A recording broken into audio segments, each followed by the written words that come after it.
മാന്ത്രികപ്പഴം.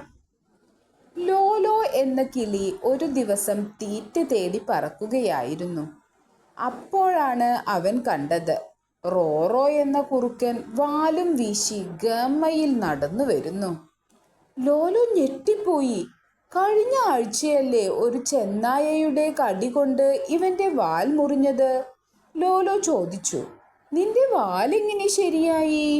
"ഞേ, നീ അറിഞ്ഞില്ലേ? ഗോഫാർ ഗുഹയിൽ ഒരു മാന്ത്രിക പഴമുണ്ട്. അത് തിന്നാൽ നമ്മുടെ ഒരു ആഗ്രഹം നടക്കും.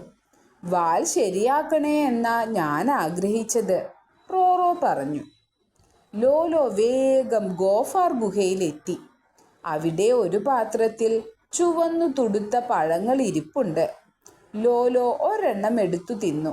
എന്നിട്ട് പറഞ്ഞു, "എൻ്റെ ചിറകിന് വലിപ്പം കുറവാ.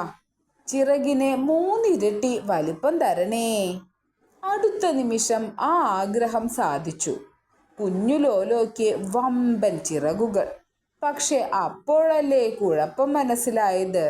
ആ ചിറകുകൾ വീശുന്നത് പോയിട്ട് ഒന്നനക്കാൻ പോലും പറ്റുന്നില്ല.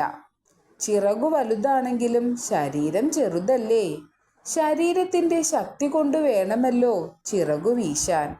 കഷ്ടം, വേണ്ടതിലേറെ ആഗ്രഹിച്ചതിൻ്റെ ഫലമാണിത്, ലോലോ ഓർത്തു.